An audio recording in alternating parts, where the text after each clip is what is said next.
teamwork of the highest order, and practice, practice, practice. Rowing a racing shell just may be the most difficult athletic effort ever invented by man. It looks easy and the setting is beautiful. But the physical training requires the endurance of a long-distance runner, the strength of a weightlifter, combined with the balance and grace of a ballerina. The coxswain drills them unmercifully, urging the pace and the rhythm. And the coach is always near, shouting encouragement.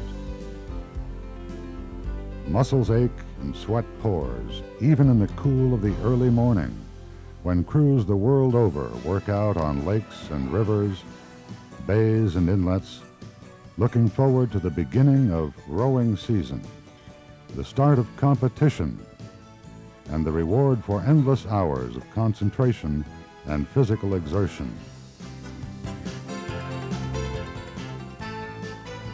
The San Diego Crew Classic, America's premier spring regatta.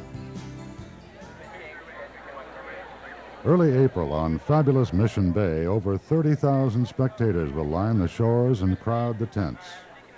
2,400 rowers from across the nation and around the world, from high school crews to Olympic champions, major universities and amateur rowing clubs, men and women, juniors and masters, are preparing for the new season at one of the largest and most prestigious rowing regattas in the world, the San Diego Crew Classic.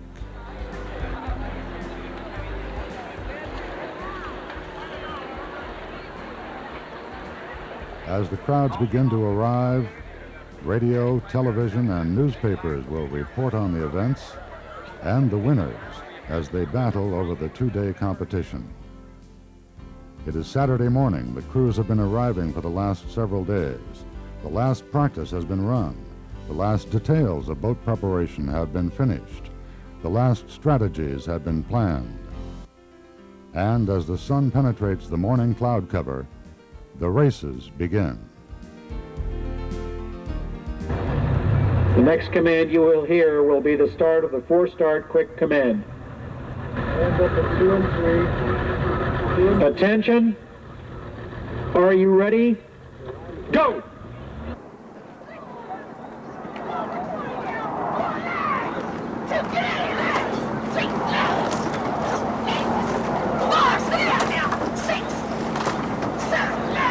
As the races continue throughout the day, the crowds of people on the beach enjoy the sun, fun, and the spectacle. Sponsors of everything from health foods to high-end automobiles have the opportunity to display their wares. A VIP tent with outside seating at the finish line is the sponsor's special enclosure, a place where guests, customers, clients, and their hosts may enjoy the racing and the famous Southern California ambiance, or step under cover and have a cool libation along with a delightful gourmet brunch. This day, the preliminary heats are run and the final lineup is set. Over 25 trophies will be awarded tomorrow, and the pressure is building.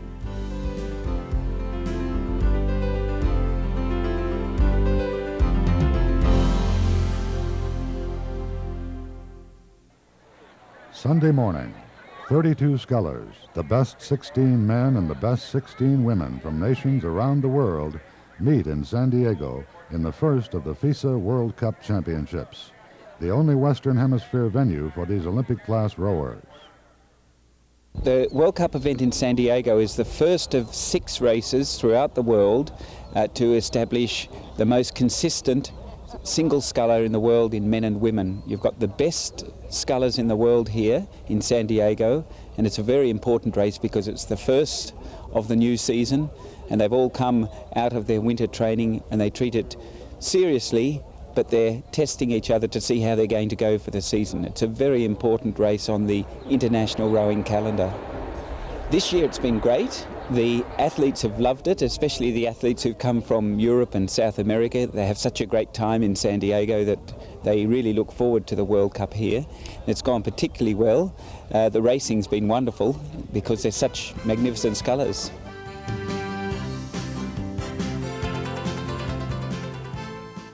Today there is more sun, and the alumni from universities and rowing clubs around the country are into the serious business of enjoying it.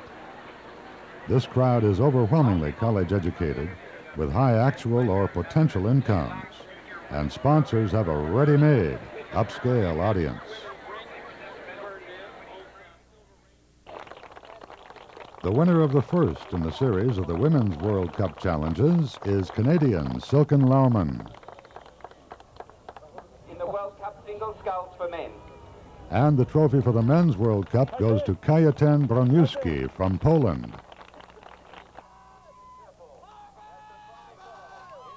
Meanwhile, back on the water, the battle is between Penn, Washington, UCLA, and Harvard. The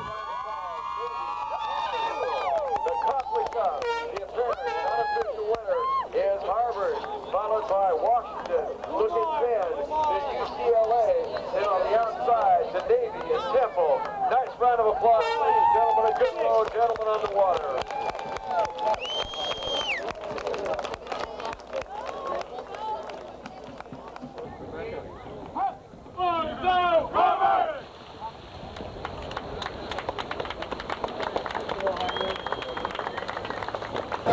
It's not always the case, but today was a big day for the East. The winners of the Whittier Cup for women's varsity eights, Boston University. The trophy presentation. And for the Copley Cup, perennial powerhouse, Harvard beat old rival Washington. Congratulations, gentlemen. Harvard University, winner of the 1991 Copley Cup. Men's varsity 8. A word from the winning crew. Coach. I'd just like to echo the appreciation to the people of San Diego, including the people who come to watch, but in particular the people who put on the regatta. It's a tremendous regatta and a great tribute to the city of San Diego, and we really love being here. Thank you. Thank you. Traditionally, the winning coxswain is tossed in the water.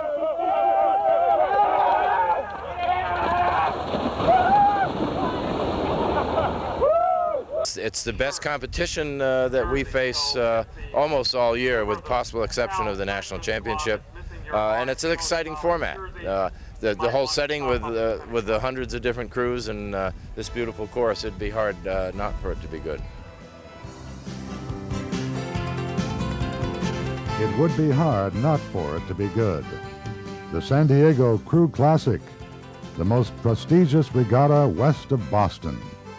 An upscale crowd, national media coverage, the purest form of amateur sport. A great place for you to be involved. The San Diego Crew Classic, America's premier spring regatta.